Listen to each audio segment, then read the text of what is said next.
Recording it. Okay, so it's a very small circle today, and as you know, with these voluntary efforts, you can never really tell who is going to show up.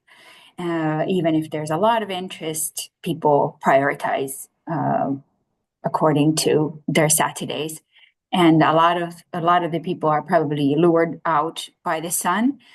Here, at least in Western or Southern Europe. So I'm Katrina, and I'm introducing IFTDays as a community of practitioners and scientists and anyone who loves the forest and people. And since 2018, we've been coming together with various topics as the field of forest therapy or field of forest-based well-being has been going on, and going from live meetings together. We've now brought our activities online also to just, decrease the flying around. And so we have these online circles every month and with various topics. And this month, we have the pleasure of having Dr. Gisela Immich talk about the certification of healing forests and therapeutic forests in Germany. And then, I'm hoping that I'm sure that this is a topic that is of interest to many, and there are other countries that are working on such initiatives in various scales, but maybe we can go into that discussion later. So I'm really happy that you made yourself available this Saturday morning. So please take it away, Gisela. Thank you, Katrina, and dear audience. Just I want to start with the introduction of myself, that you already know who is talking in front of you. So I'm a postdoc researcher at the Chair of Public Health and Health Research in Munich at the Ludwig Maximilian University. And I'm dealing with the topic Forest for Health since 2012, 2013, where we first conducted our scoping review about the health effects of forests.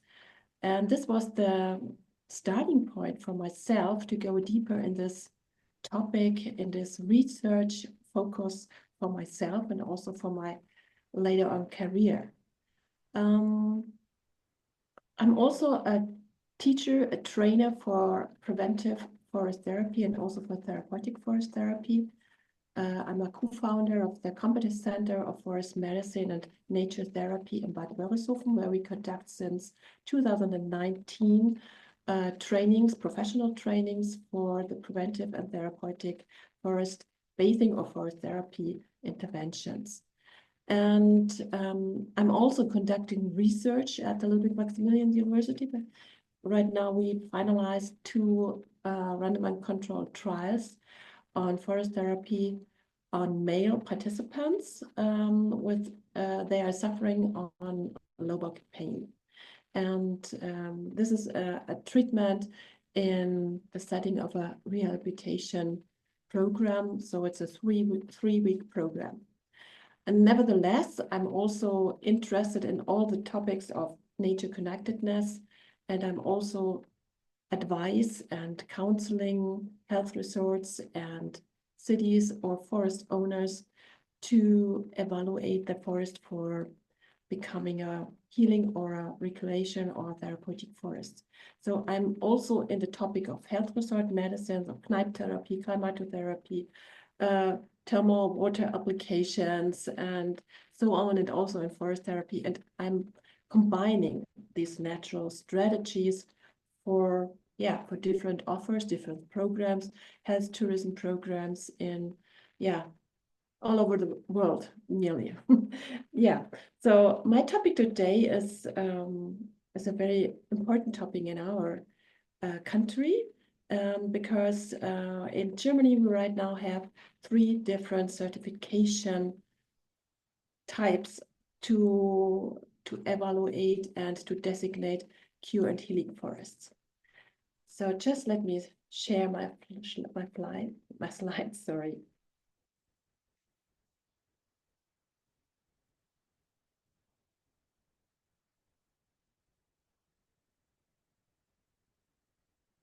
I hope you can see my slides. Yes. Okay, perfect. Just, okay. And, but it's not the full screen mode yet. Now it Not is. now it is, yes. Okay. So, yes. So this is our university in Munich. It's a very big one, and we are one of the top universities in Europe and also worldwide. And the most important things, what's going on? It doesn't go further.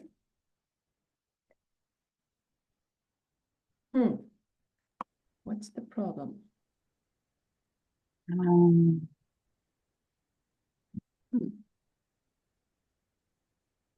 That's glitching somehow. I don't know. It was working in before, and then Yes, now this is that's always. really. Let's do it again. Mhm.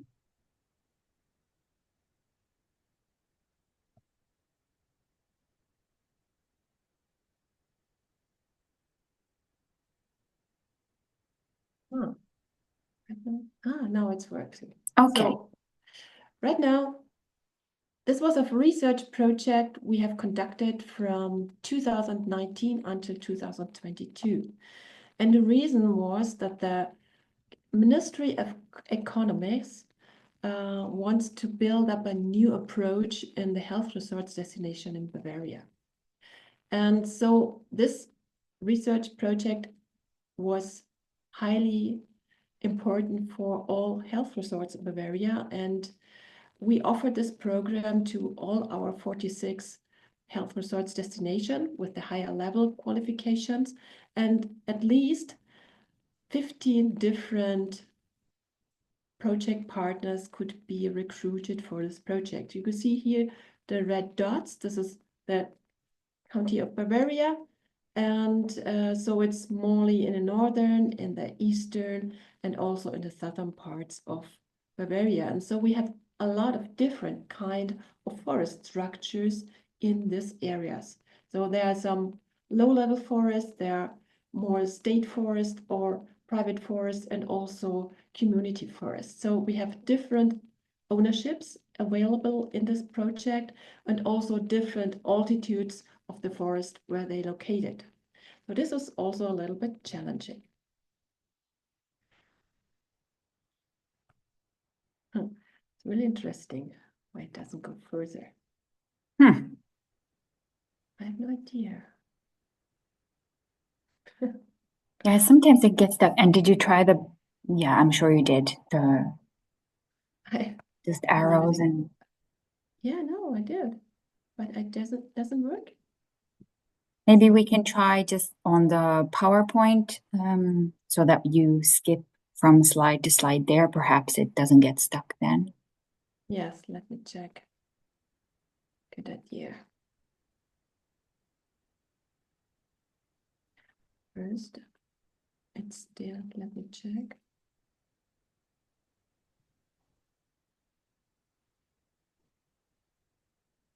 Not always a reliable friend, this technology. Yes, but it's also surprising because it was working before, and Mhm. yet now it doesn't work. So it's really funny, isn't it? So this is really interesting. Yeah, I think it's big enough to, and since Otherwise, you're talking us through it. okay, yes. So in this project, we have been two researchers. A colleague of mine, she is landscape architect and also working with school classes in the forest for environmental pedagogic issues. And I'm come from the medical part and health resort part. So we combine our both different views in this project, and this was also very important. Another point is that we combine knowledge and theory-based content with the practical implementation. So this was also very important. So when we started the project, we first screened the literatures on content is forest in which kind is forest beneficial or helpful for humans at all. So we were talking about landscape architecture, we're talking about forest aesthetic, but also already research conducted in different kind of forests. What kind of intervention do they in the forest? What outcome did they report? So it was very important to go through all the different literature, also, for example, horticultural intervention, and also landscape designing, how to implement this knowledge into our project. Already 2015, I was involved in the first prior catalog of requirements of cure and healing forest in Mecklenburg-Pomeranian. This was also a very first set of a criteria catalog for the designation of cure and healing forests. And this was a nice hint, but we have seen there is so many research going on and so many papers published about the health effect of forests, and also the designation of different landscape structure for healing purposes, that we have to develop a new criteria catalog because it was so much research available. So then we come to the practical implementation. We have to recruit pilot project sites. So at least finally 15 project destination from all over Bavaria signed in this project, and we started and kick off event to inform all our pilot project partners. The next step was then that we have to develop a protocol, a check sheets for the site visits. We have to take care what information we have to take care when we want to develop a criteria catalog. So this was also very important, that we start from who is the owner of the forest, and what is already conducted in this forest, what is the forest management plans for the next 10 to 20 years. Also, but very important is the forest, for example, possible that we can enter the forest stand, for example, or is there any conflicts, for example, noisy environmental around. So is there any conflicts with the art and with the landscape conservation or animal conservation at all? So this is a very informative protocol what we send to the pilot regions to get the first information if there is any vision also they want to develop this cure and healing forest, and what kind of future vision do they follow with the development of this cure and healing forest. So this was also important point. After we have developed this protocol and sent it to the pilot sites, we then carried out standardized site visits to check the forest suitability as a recreation forest or a therapeutic forest in all the 15 pilot sites. And after this, and also combining with the literature results of the screening, we developed the first version of the criteria catalog based on the results on the screening. And then we updated the criteria catalog always after our site visits. So this was always a combined process between the literature, theory-based content, and the practical feedback we got when we visited the forest. At the same time, we also established an interministerial working group to clarify relevant issues. So it means there was the tourism ministry, the tourism working group of the Ministry of Economics. There was the forestry ministry, the health resort association included. It was the Ministry of Health included. And so it was, and also the researchers at LMU.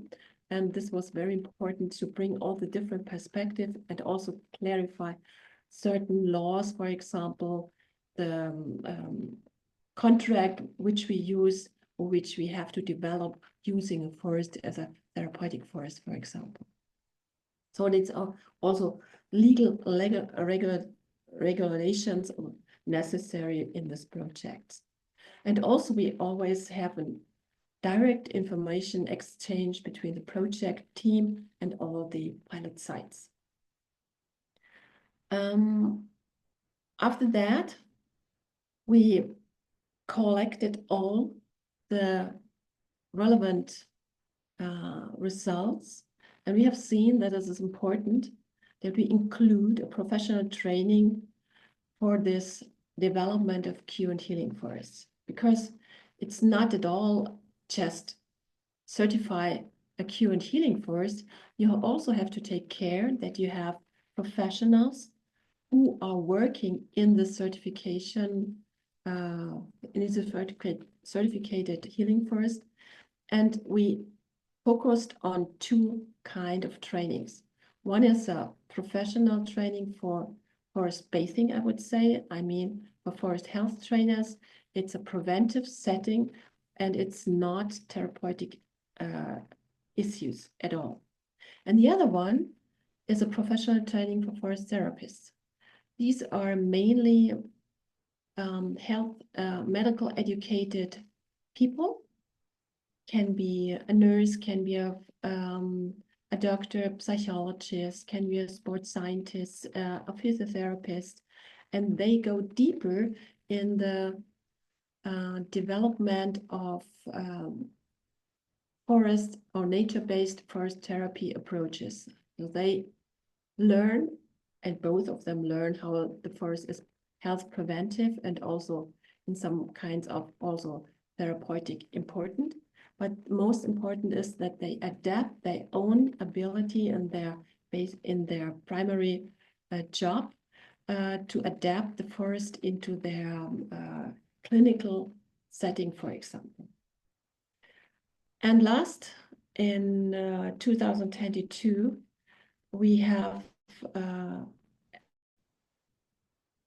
the development of different kind of forests, for example, reclamation forests or healing forests in our 15 destinations. And the final result of our project was the publication of the final criteria catalog of certified Bavarian recreation therapeutic forests in 2022. So this is at least the project process.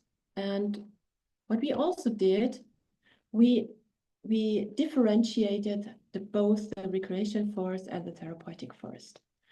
And we differentiated in an activity zone and in a quieter inner zone. The quieter inner zone is more tranquil, more protective to the people.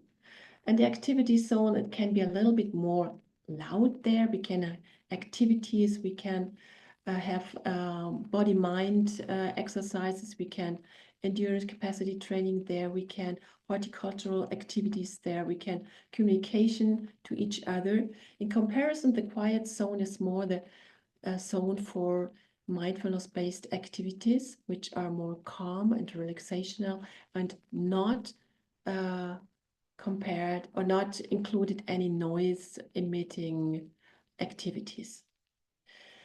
We have seen that it is important when we go with patients in the therapeutic forest that we need for liability and also for protection, that we define certain therapeutic sites, therapeutic spots, because the forestry workers have to take care of the security of this place, that the patient won't get hurt by a falling trunk, for example. So this is very important that we take care of this for therapy sites in this manner.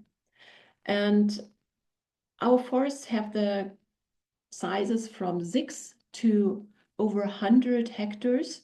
So it is a lot of sizes. And this is also important in our view, that the therapeutic forest has to get this safety spots for therapy interventions, and no forestry worker can at all 100 hectare make safe for any intervention. So we have concluded that we need certain spots, therapy sites, there can be different sizes at all, because it depends on the intervention, what you want to do there.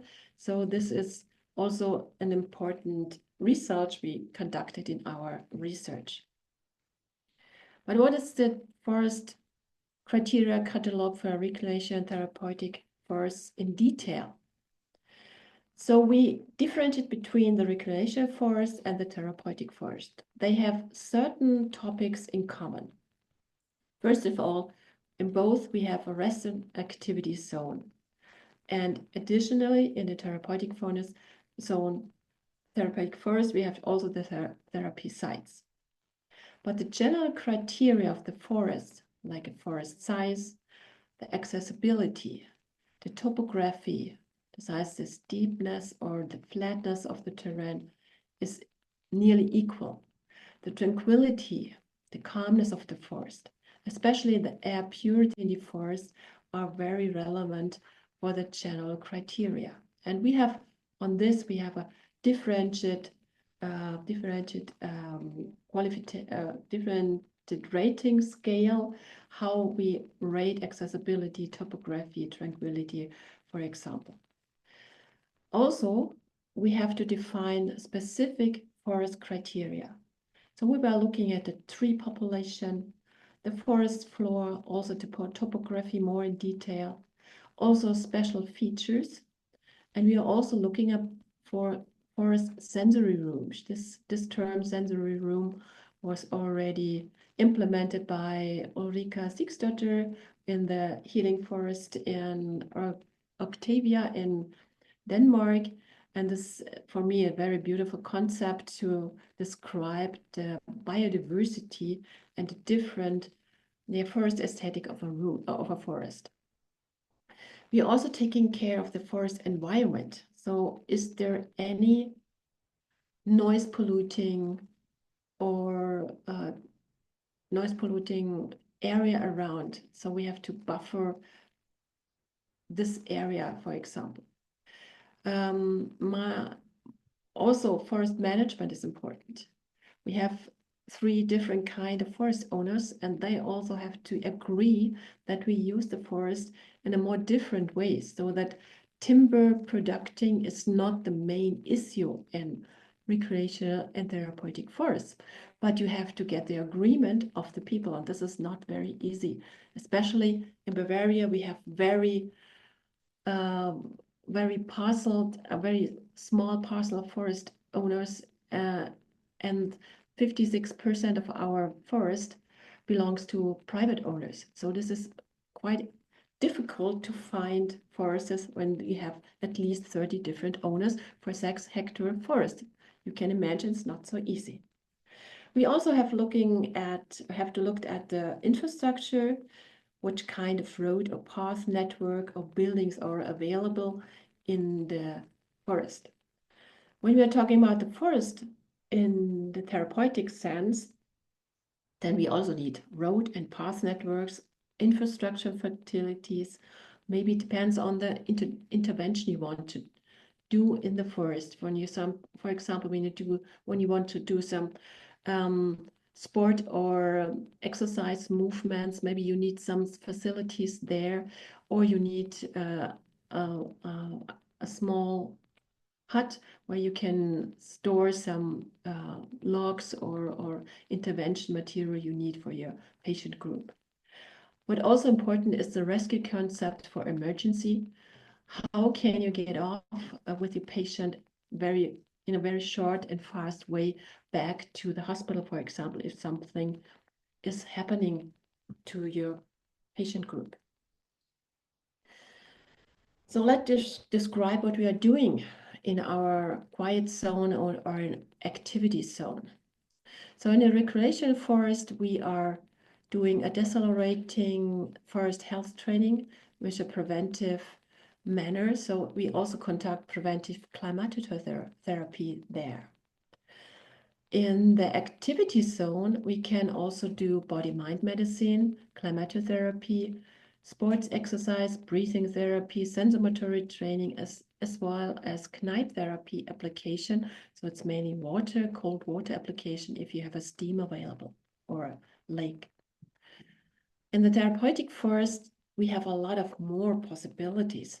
Besides the nature-adapted mindfulness practices, body-mind medicine, climotherapy, breathing therapy, voice and smell training, body-oriented psychotherapy with body awareness exercises, body consciousness training, concentrative movement therapy, artwork with nature materials, or psychotherapeutic intervention. So this is just not completed. So there are coming more and more of interventions, but we will just leave it in this way. When we are talking about the activity zone in the therapeutic forest, then we can also use body-mind medicine, sports and exercise, green gym, light hiking, knife therapy, occupational therapy, ergotherapy, as well as art therapy in the woods. Physiotherapy, as well as gait and sensomotory training, balancing and coordinating training, and also fall prophylaxis is very, very helpful to do this in the therapeutic forest. So you can see the recreational forest is not for patient, whereas the therapeutic forest is for the intervention with a clear focus to ameliorate and to improve body physical impairments or physical illnesses. So what are the basic requirements for recreational forests? So we have, at least in Bavaria, based on our very little structured forests, we have the minimum size declared by 6 hectares, and we need a diverse, species rich and structural rich forest with a high biodiversity. Also, it must be easily accessible, the forest area, and we should have a high air purity within the stand, and also a quietness and tranquility inside the forest. So it should be no anthropogenic noise pollution available, and there's the differentiation between the inner zone, the rest zone, and the activity zone, the surrounding zone. It's also important that we develop different forest images or sensory rooms, sensory places. And the maintenance of the forest stand is also important, also to declare safety in the trails, for example. It's also important that the landowner permits a longer term usage of the therapeutic or the recreational forest in this way, because when we are talking about implementing such kind of forest, then we are asking for at least a 5 years permit, 5 years duration to use the forest as a recreational forest. And additionally, in our program, we also trained forest health trainer that they conduct a qualitative high program in the preventive health promotional manner in the forest, in the recreational forest. When we are talking about the therapeutic forest, we have the same minimum size, we have the same rest and activity zones with the implementation of therapeutic places or areas. Then we have seen that we have a lot of clinicals and hospitals and rehabilitation clinics who want to introduce this program into their clinical setting. So would be very possible, very good, that there's a short distance to the village center as well as to the patient facilities or clinic. It would be the optimum if you could access it by foot, but it's not always possible. Good accessible of the forest area is, for example, for patients, very important. Sometimes also barrier-free access in some areas. So it is not always possible, but it depends also on the patient group you go into the forest. We have also defined an increased requirement for general healing effects of the forest. So we said it's much more important that it's quiet, that it's private, that we have a high air purity. And We also were looking for some indication-related therapeutic infrastructural facilities if there is a specific patient population as a target group which should be treated in the forest. So there can be some sit spots, can be sportive facilities, infrastructure facilities. But in our view, it's more important to bring the people into the nature connectedness state instead of building some infrastructural facilities into the forest. So it's very few infrastructural facilities in our recommendation at all, because we don't want to furnish the forest with artificial infrastructure. The other one is the increased traffic safety obligation and also adapted safety infrastructure. It also depends on the population, if you need a more safety trail or whatever. So it is always depending also on the population, but nevertheless in a therapeutic forest, the safety obligation much more higher because we are talking about a patient target group and not normal lay persons. And also we have to take care of the long permission to use the forest as recreation forest by and contract with the landowner. And also we have developed professional training for certified forest therapists, and we trained them to develop a rehabilitative or curative treatment program in their setting. This means with their specific patient population in their clinic and adapted to the forest they want to use in their program. So how can we certify recreation therapeutic forest in Bavaria?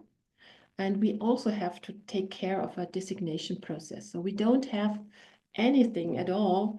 So we just started the project, and then we have to think about who is the awarding body of a certification, of the certification of a therapeutic or recreation forest in Bavaria. And we found that the Bavarian Spa Association, who was also a member of this project, was a very good institution, an NGO, who is also taking care of all health resorts in Bavaria and is also active very politically.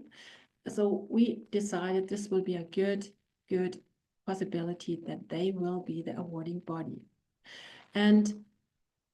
But there are at least 3 requirements that someone can become a certified recreation forest therapy, therapeutic forest in Bavaria. I'm sorry. First, there has to be a certified forest available by the newly created criteria catalog, which we developed, and we find at the Confidence Center of Forest Medicine Nature Therapy, we founded their certification board that they do the certification process in the forests and also give a certificate out if the process has been successfully developed. Then the other requirement that there has to be a trained staff for preventive or therapeutic intervention trained in this health resort. And there has to be a therapeutic or a preventive concept which describe the intervention in the forest. So when all of these 3 requirements are fulfilled, then the Bavarian Health Resort Association will designate their label Waldgesundheit, which you can see on the right-hand side. So it's a proven quality seal by the Bavarian Health Association. And then, which I'm very, very lucky and I'm very proud of, that we have right now announced since March 31st in Bavaria that we have totally 2 new SPA certifications at all. and they just only deal with forests. And this is really the political results of our research project, that right now we don't have only climatotherapy health resorts or knife therapy health resorts, mud therapy health resorts, or thermal bath health resorts. Now we now have also forest healing resorts in Germany, or not in Germany, in Bavaria. I'm sorry, in Bavaria, but also all other countries in Bavaria also looking at us, and they want to get also this new high health resort certification label. So we are very proud to see that from the research into politics, it is possible within nearly 3 years, or from 2019, 2015, 2025, and in 6 years, to become this new health resort certificate. So it was awarded by an expert committee for health resorts and spas at the Ministry of the Interior. And it was also signed by the Ministry of Health and also by the Ministry of Forestry and the Ministry of Economics. So this is really a huge success that we implemented a new certification system. So what has the health resort, spa resort town to do if they want to get this new spa certification? First, they have to have the certification of healing or forest or recreation forest at all, based on our criteria catalog. Then they have to have the trained staff. They have to have the preventive concept or the rehabilitative concept. And the next one is a forest design concept for the maintenance, preservation, and further development of a forest in the sense of the recreation and healing forest. And this is quite important because normally our forests are timber production proofed. I mean, it's the main reason in our spruce dominated forest, for example. There is also a change already happening, and we only have very few recreational forests already certified,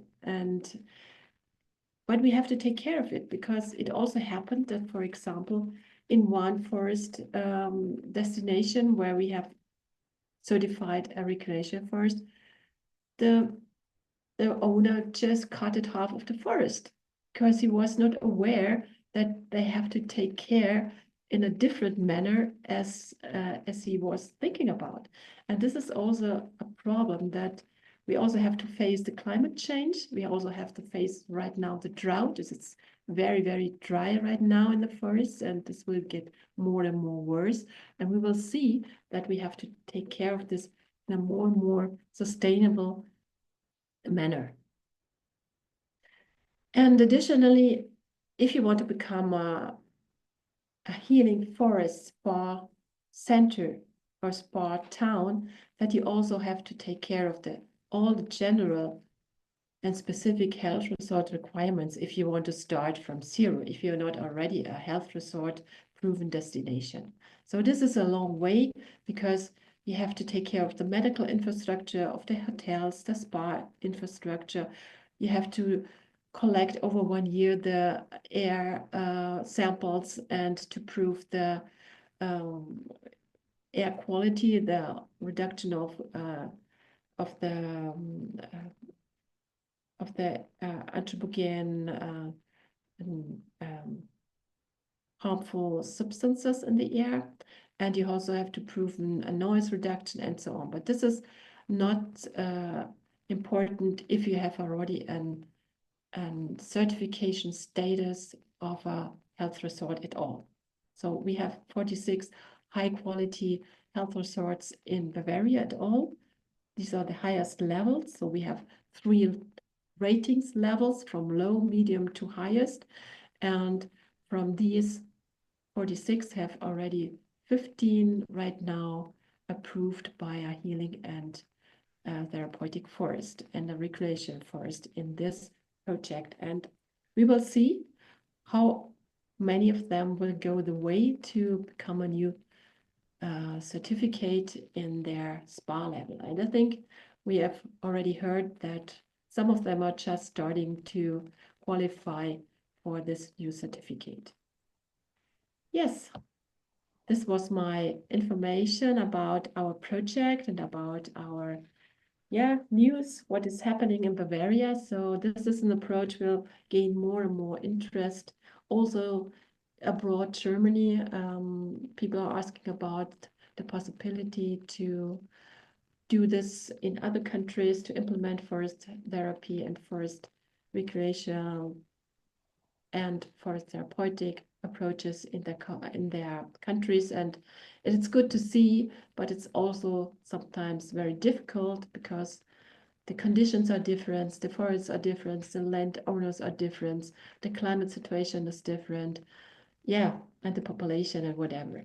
So, but thank you for giving me the possibility to give you an overview of our research project and also the very, lucky and also the very positive outcome of our project.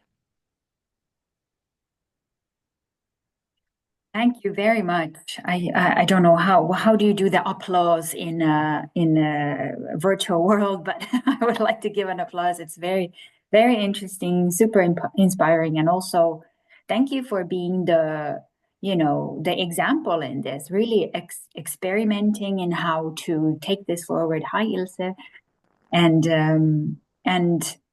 I have 2 pages of notes here, so I hope I get to some of my questions. There's also a thank you in the chat from Susan, there you are. Okay. Hi, Susan. Okay. Hello. So I think I would just want to open it up for questions for anyone. So please, if you have questions, please introduce yourself first. And remember we are being recorded, so just so for your information. But if there are any questions, please take it away. Yes, I have a question. Thank you so much. This was such an inspiring presentation, and I have so many questions. So I check which question I like to ask first. Maybe this one, because these are maybe 2 questions. So one thing, I'm from Belgium. I'm also working on this topic in research and in practical terms. And we don't have this huge forest that you have in Germany.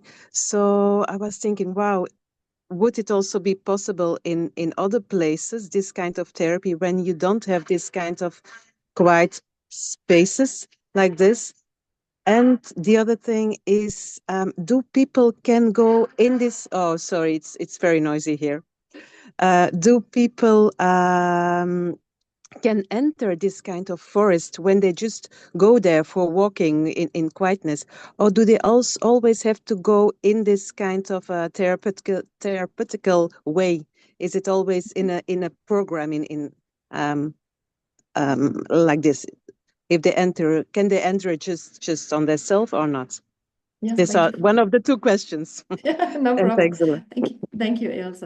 Just I will start with the second one. So it's a normal forest. We don't have any new path or just any artificial infrastructure in it. So it's an open forest 24 hours, 7 days a week. So everyone can enter the forest. But when we are conducting our programs, it's always a guided tour because the guides know, for example, the security places or the therapeutic places in the forest. And also we don't want to harm the forest too much. And we want to just select different spots in a regular free sequence that we protect mostly the forest habitat in this way. So it's not everyone can enter the forest for its own, so it's no problem. So it's you won't see that this is a recreational or therapeutic forest. Only some people know where the spots are. Then you can see, okay, it's a little bit different, but that's all. So it's a big difference to the healing forests in northern Pomeranian. they have a structured way with 15 to 20 their training stations with a built infrastructure in the forest. So that's not our view. We will go into the forest stand with the patients, with the clients, to introduce them to mindfulness approaches or to different approaches. So that's free. So just give me a hint to the first question you said. Yeah, this was about when you're living in a country where you don't have these big forests. And yeah, can you do anything about therapy there? Yes, I think it's possible in nearly all green structure. But the most important thing, in my view, is there has to be only few noise distraction. If you have a noise pollution there, you can't recreate at all. This is my experience. You can have the nicest park, the nicest garden, the nicest forest, but if it's noise polluted, because there's a highway just nearby, and you hear the sound of the traffic very loud, it's annoying you, it's disturbing you, and you can't relax. So I think, in my view, it's important to find a calm, tranquil space. And this can also be in a park. This can also be in a nice, lovely sculptured garden. So this don't have to be a forest, but a forest is also beneficial because of its own climate, the health promotional climate of the forest. So it's not as hot as in the garden, for example. It is the air quality, it's much better. You have a better biodiversity around you. So it's some facts which are more prominent and more beneficial in the forest setting.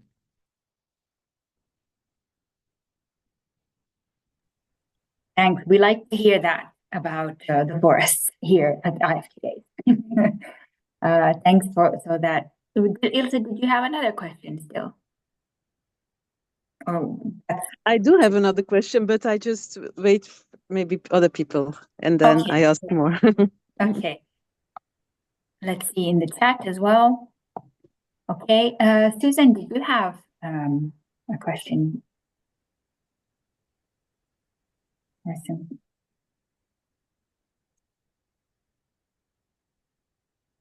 Otherwise, you can go ahead, Ilse. Okay. Yes, I'm also very curious. So because it really looks like in Germany, especially in Bavaria, that is like becoming a bit more mainstream. And I was asking, if you go to a medical doctor in Germany, do they know about this, and will they propose you to do this kind of forest therapy? No. And also about unfortunately not. We are also have to implement it much more in the medical community. It's still, because you have to see, German people are always connected with the forest. They love the forest, and we go normally in forests, but the younger people go less in the forest because they get more nature disconnected. And I think the problem is that the older physicians thinking, oh, just go in the forest, that's enough, and why do we need any program?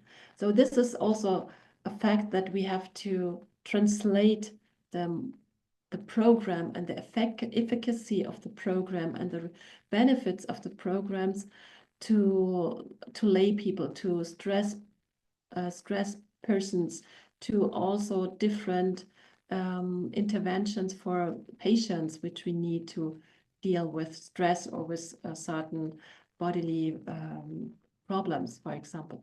But I think we also have to take care more for it. I think our health resorts are aware of it, and also the doctors who are working in this health resorts. But this is just one little tiny isolated spot in the whole medical community in Bavaria.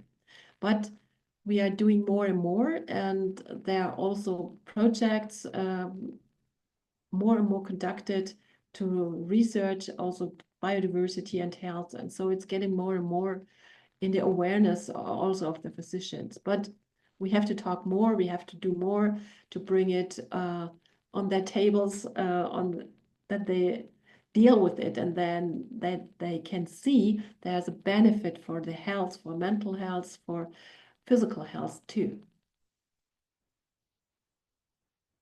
Yes, this sounds a bit familiar with Yeah. what we, yeah, and it's very good to keep on working. That's the only way. So then I was also thinking, if people do this therapy, is it already in the health insurance, or is it privately paid, and this is then another amount sometimes for people? So I don't know how this is now in Germany. So we have both. We have Mm. both possibilities. In the health resorts destinations with the certified recreational and therapeutic forest, this program, this guided walk or guided intervention, has been implemented in the normal program. So they just put in a 1 week program, which is for self-payment of the participants. They input 2 to 3 intervention forest therapy or forest basing into this weekly program. So it's a whole package people are paying for, and we implemented it right now 2 to 3 times in a 1 week program. The ICT we conducted right now, so we got this rehabilitation clinic as a project partner on board of this Interact project, and the clinic was paid for to conduct or to implement this forest therapy intervention into their regular rehabilitative program. So this was very successful, and right now we are conducting the data analysis, and until the end of the year we will compare our RCT, which has been conducted with mindfulness-based intervention in the forest, and compare it with the other RCT we did in Austria, where the terrain is more hilly, more mountainous, so they have a more hiking approach used for the in combination with mindfulness approaches in their intervention. So we will see end of the year, we will hopefully get published the results. Oh, thank you. Thank you. So inspiring, the work you're doing. So very, very, very nice. And yeah, and another, I just say one more question, then I have some of my list, because you were explaining about the target groups.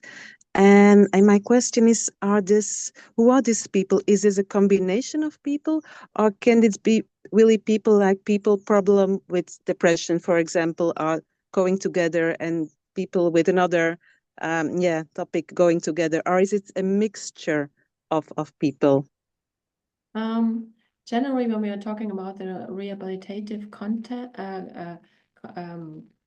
rehabilitative groups, then it's more a homogeneous group, because we have clinics of psychosomatics, they have our clinics of post-oncology treatments. They also can have depression or anxiety disorders, but they mainly suffer from the chemotherapy or the problems of the cancer treatment at all. We also have a lot of orthopedic clinics. They conduct forest therapy in their clinical setting. And also right now I implemented forest therapy in a multimodal pain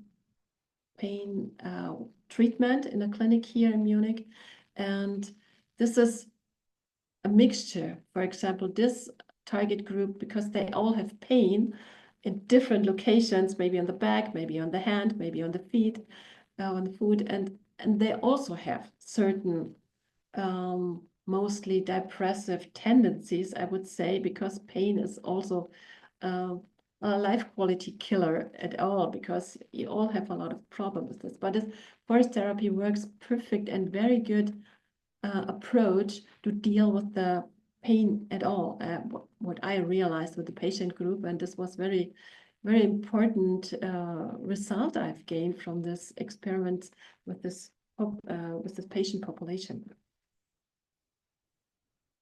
Yeah, no, thank you. very interesting. And then the pops one more question up. Then, like you say, you're going out with homogeneous groups.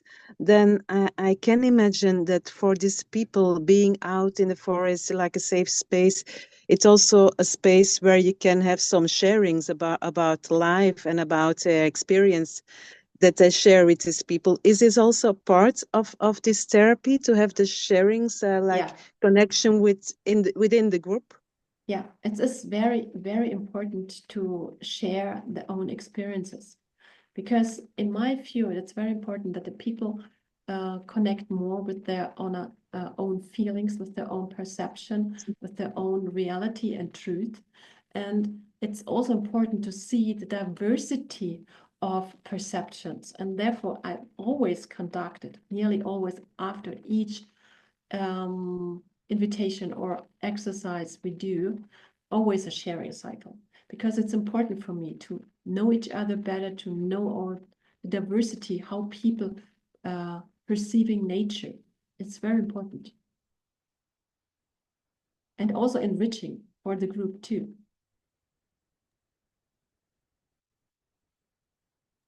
Yeah, thank you so much. Thank you. Thank you. I missed the I missed your answer. I'm going to have to re-watch the recording because I was looking at the question from Moses Mfuma from Uganda. So Moses, the contact details of Gisela are at the end of her presentation, so I'm sure that you can connect with her directly then for any possible collaborations and so on.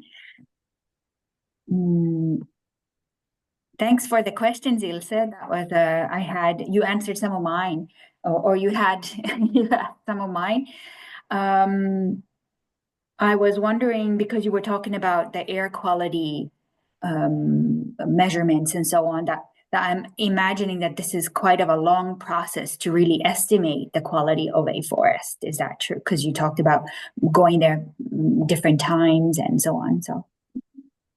The air quality measurements, every health resort has to conduct it every 10 years. And they have different spots where they measure the air quality. So the city center, the spot where the rehabilitation clinics are located. And we are starting right now with, or planning the measurement in the forest and all, because in this project, it was not possible to conduct measurements of the air quality in the forest. We were talking about the general good air quality of the health resort at all, because they have to prove it every 10 years. And if there's any problem with the air quality, that it get worse, then they have to cut down the traffic or whatever. Otherwise, they will lose their certification. And this is really worse for the health industry of this town, because there are a lot of people working mainly in this health resort for medical purposes, for example. Okay. So you are only starting with the measurements within the forest itself. We are thinking about it, but it depends on the funding. So yeah, this is course. always the problem, that you have to get the funding to do this measurements. And also we wanted to do some microbiome measurements, and also the terpene or phytoncides measurements, and also particulate matters and whatever. But really it depends on the funding, and it's normally not so easy right now in this current time. Yeah. Well, if I may, just to as an inspirational link is the Dr. Forest project, which you probably may have heard of, because there also some studies were done on the air quality and the restorative effects and the diversity linkage. So that's definitely something to look into. So that was something I was wondering about the minimum size of 6 hectares. I don't know about the others, but to me that doesn't say anything. Can you help me to imagine what constitutes 6 hectares? Is that a football field or 2 football? No, it would be 5 to 6 football fields. 5 to 6 football fields. Okay, yeah. So roughly, that's I think. Yeah. And where does that come from? We were thinking about how much space do we need in a forest for a forest therapy walk, for example. Mhm. when we conduct a 2 to 3 hours walk where we have different spots. And then we have to take care if there are any worst case scenarios. If you have problems with a beetle population in the forest and you have to cut down the trees. So we have to calculate a space, an emergency space for the forest that we can use when a different part of the forest is under construction or has to other, I don't know, other problems. We can enter the forest in this area. So we have to have the possibility to go to another area in this forest. Okay. So Yeah. it's just yeah, an add-on for taking care and that we can conduct our training and our therapy sessions. Okay. Yeah, that's makes sense. Like a precautionary measure for Yes. perhaps storm damage or something like Yes, that. you're right. Okay. Thank you. Yeah. So that already makes it, I'm thinking also Belgian context. Okay, that's problematic here.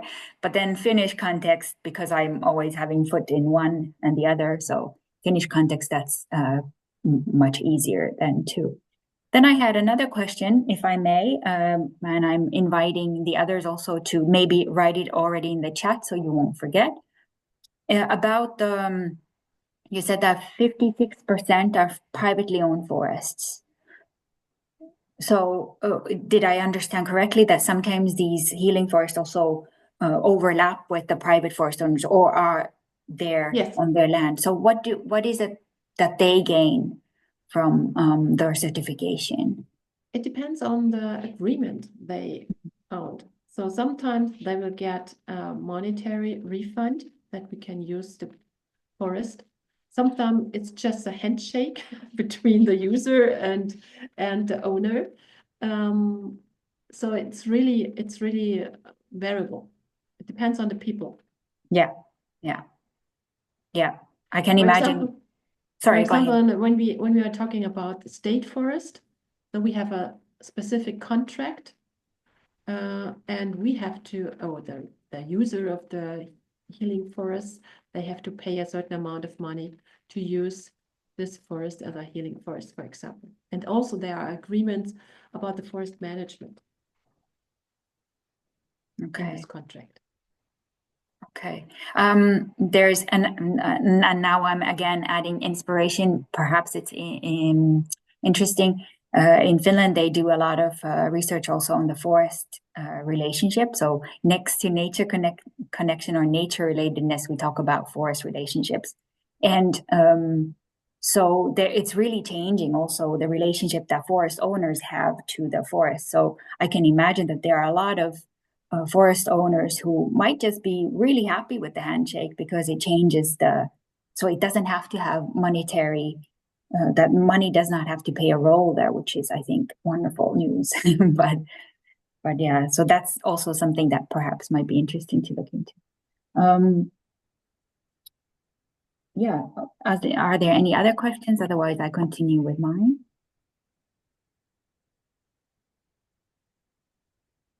I had one more, or I don't even have Sorry, more, Ilse. but Sorry, yes. Ilse, can I ask Susan first? Oh, of course, sorry. Yeah, because Go ahead. I just wanted to say thank you for hosting Gisela, Katrina. It's really been an interesting presentation. I've learned a lot, and I hope we can get a recording because I think international collaboration on standards is really important. And Gisela made an important point. In the face of climate change, things are moving so fast, things are changing so rapidly. You can imagine what it's like even in Australia as we are faced with a really long and warm autumn and now coming into winter. Everything, all the parameters and all the standards that we put in have to always be looked at from so many different angles. So it's really good that these standards have been developed. So thank you for that. And I hope I can get a copy of the recording as well. Thank you, Susan. There's also a publication available, which we 2023 we published it in Forest, so you can read it also if you need more Sure. details. Yes, of course. And I'm hoping I can invite you to give us a presentation as well. It's very interesting stuff. Almost all the land in Australia is owned by the state or by the government. So I know that's different in Germany, but it doesn't mean to say it's any easier. And I hear you about the funding aspect. That is such a big thing these days. It's all about the funding. But I think what we are doing as an organization is we are reaching out to the medical faculty and to doctors to talk about the importance of forest therapy as a preventative health practice and a preventative public health practice, and trying to change the discussion so that government, makes policy in, looking to the future in terms of physical health and mental health and the cost that is going to come anyway, and how can we perhaps mitigate and prevent some of those costs from escalating if we can help people to take better care of themselves through forest therapy. Yeah, that's a good and important approach. Also in the light of planetary health, which is also Mm-hmm. very important for me to, and also public health, because of Mm. course I'm working in this field. Yeah, yeah. I mean, there's no public health without planetary health. It's that, like Katrina said, it's that relationship that people who make the big decisions and who give out the funding, they don't see that. And it's our role, I think, to educate them and make presentations like you're making today to those policy and decision makers. It's very important.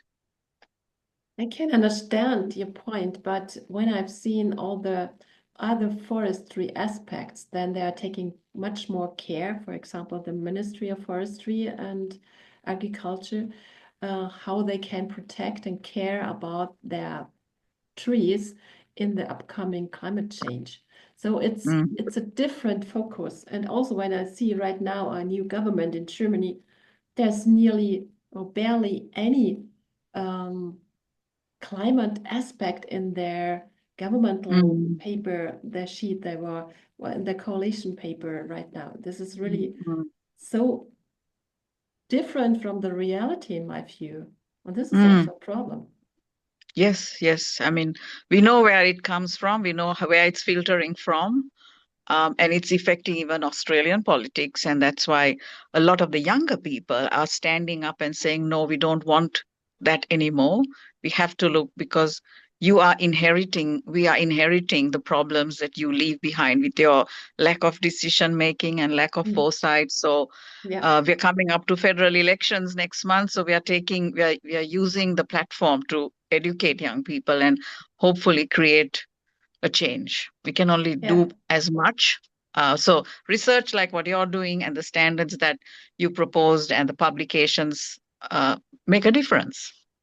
Yeah, I've seen it. I've seen it. Yes. I'm Good on really you. proud that Yeah, I very that we good. made Good. it. Yes, because Yes. it's not obvious that it's happened so fast Mhm. in this area, and I'm very proud of our success, of course. Very good. Yeah, great. Thank you. Thank you so much. And thank you, Katrina. I'll leave the floor for the other questions. Thank you. Yeah, go ahead, Ilse. Thanks, Suzanne. Yes, I like to hear this dialogue also with Susan and Gisela. It's very nourishing, because these are the dialogues that we need to get to be, yeah, to get the force to continue with this kind of work, I think. So thanks for this. And yeah, the question I still had was more on a more not practical level, but more you were explaining about the therapy and then explaining all the methods which were used. And the question I had there, are you combining all this therapy forms, or is it like always more like body awareness is one kind of therapy, mindfulness is one kind of therapy, or is it like a combination of all the words which were mentioned on the slides in this forest therapy? Good question. Thank you, Ilse. Mhm. First, a mindfulness approach is always part of this program.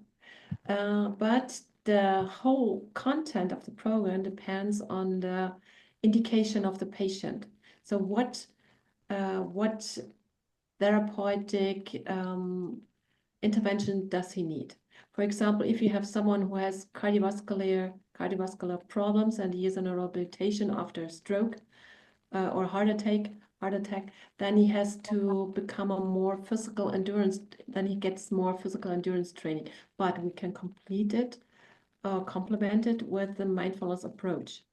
And there's also different kind of intervention we can combine, but it must be carefully combined.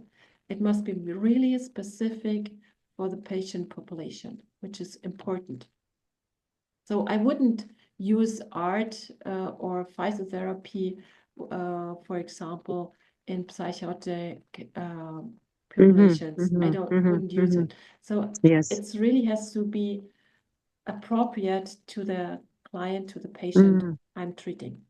Yeah, yeah. And this Yeah, also yeah. have to take an advance about because it's important that the forest therapists have to be a medical specialist or a trained specialist, that he can choose the appropriate intervention in the forest. Yeah, no, I'm sure. Sure. Yes, beautiful. I like to visit your place there and see what you're all doing there. Yeah, very inspiring. Thank you. Thank you too, Ilse. It's basically a listing of what is possible in those spaces, rather than this is what we're offering. It's rather than, if I understand correctly, that it's possible to do art therapy here. It's possible to do climatotherapy and so on, so on. Okay, so even in the forest bathing sphere, really preventative measures, you can bring art experientials into your work as well. So it is possible there as well, but I understand that it's like a listing. So I had a more thought or a question. You were talking about how do we get, how do I formulate this? Because the suggestion that I came to was, do we just need to make people more aware of the importance of nature connection as a concept? Because you were saying that there's still work to be done to get people on board with why it makes sense to bring patients to the forest, or why it makes sense that not all Germans will find their way to the forest at the moment, or not all Finnish youth will find there, or wherever. So somehow in my mind, it distilled to those people who still think, oh, they will go there on their own. And they don't see that the youth is disconnecting. So do we just need to make more noise about nature connection? And then that's first part of my thought. And the second part is, how do we do it without creating resistance? Because as far as my experience goes, that this is a very loaded subject. It's political in a way, and it's also very personal, because coming from with a Finnish background, our relationship to nature is really something very personal. It's so close to spiritual. Ooh, what a word! And we don't want to go there, and we certainly don't want to create a new religion in a way that says this is the one way to do it. So how do we approach this to say, like I've heard from some First Nations people in Canada tell me that the spiritual aspect of humans is so important. We have that part, and we cannot put it under the table. So how do we bring that up, that this is a part of us that is just as important, and forest can play a role there? Yes, thank you, Katerina. First, to your first question, yes, we need it. I think we have seen it in different fields. For example, naturopathic medicine, the older people aware of strategies, non-medical strategies to lower fever, for example, in children.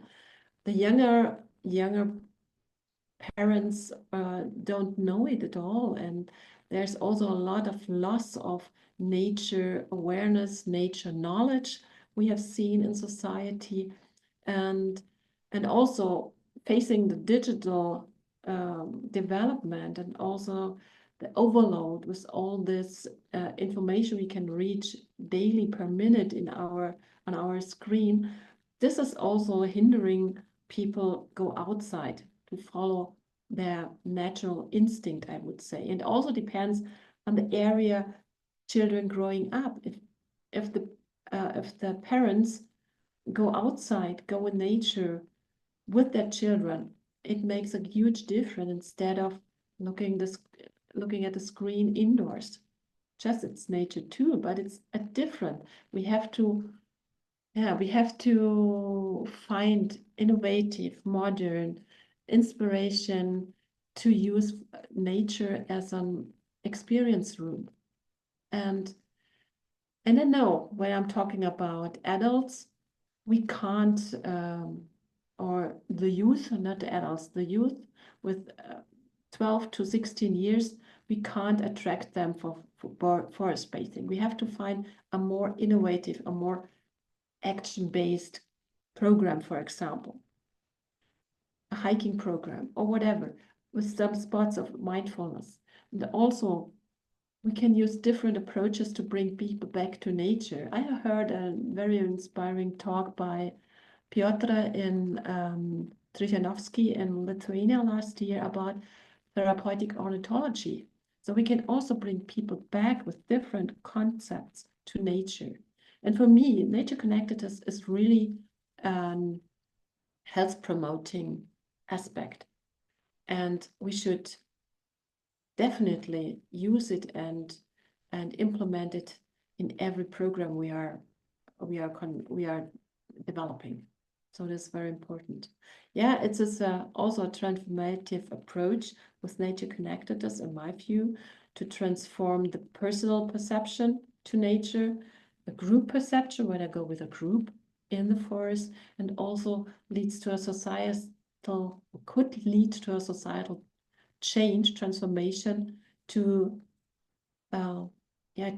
see nature in a different way, that I realize that I'm part of the nature, not this is nature and this is me and we are separate. That's not true. And this idea and this, how can I say, this concept we have to bring into society again.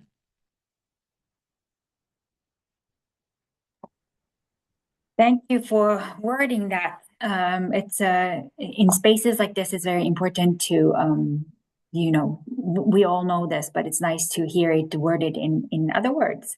So yeah, okay.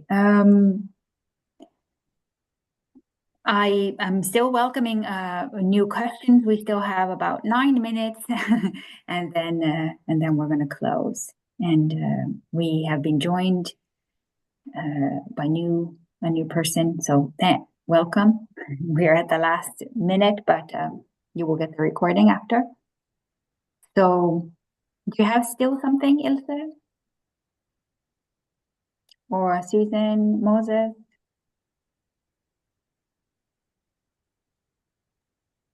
It's very noisy around me at the moment, so yeah. I just wanted to say, yes, to try to get people interested, involved about the benefits of nature and forest therapy is an ongoing discussion. But the more guides we have, the more walks we offer, we keep getting the message, even if it's a trickle, everything starts with a trickle, and we will build on whatever we do, even in the smallest way possible.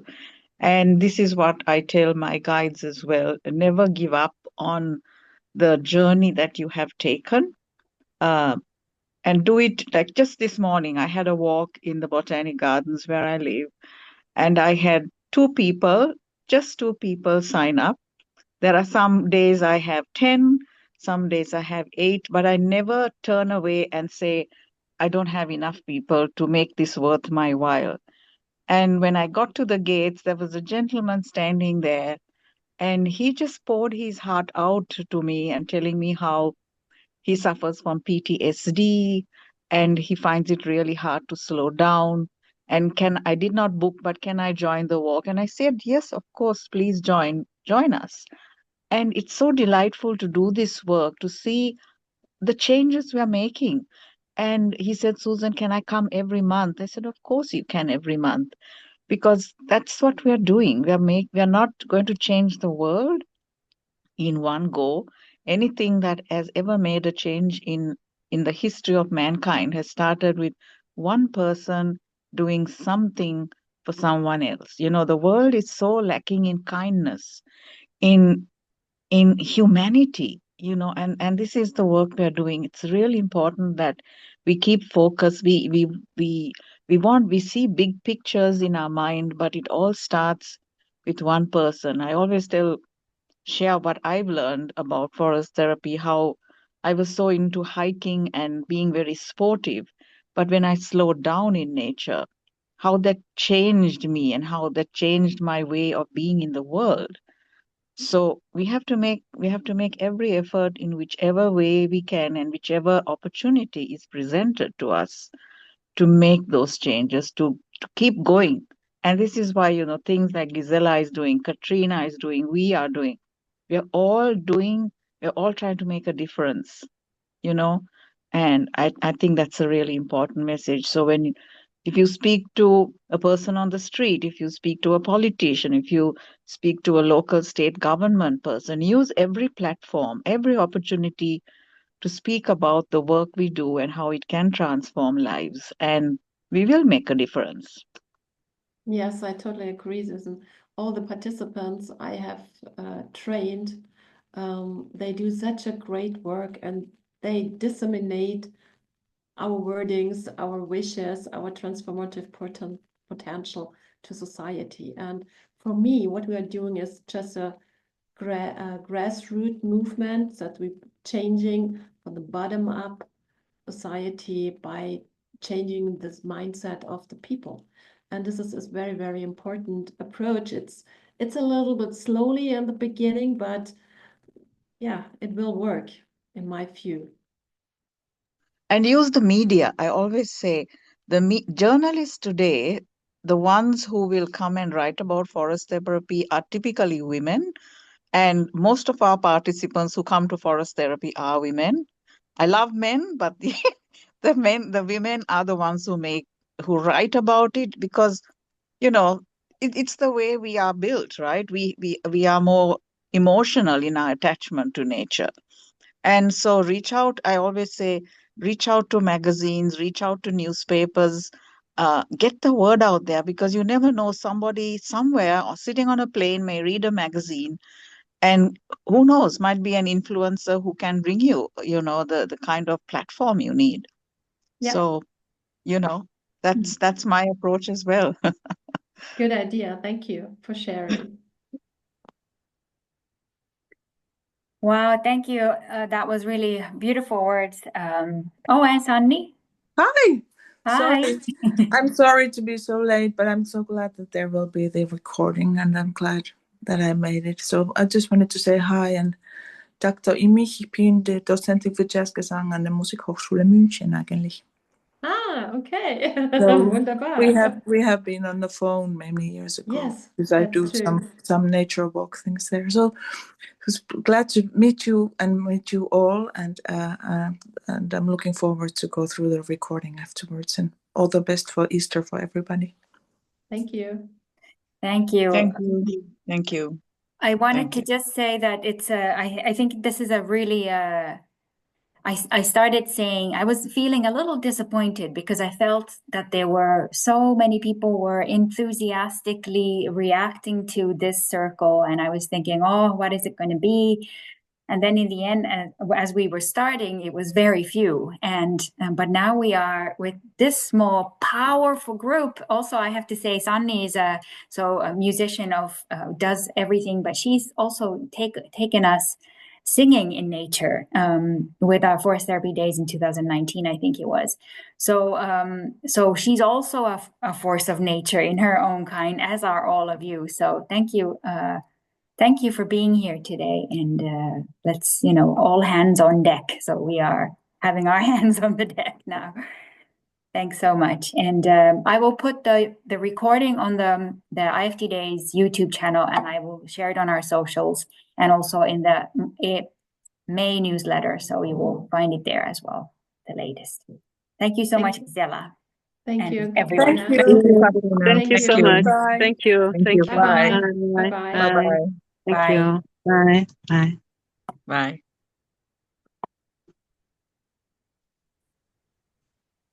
Katrina.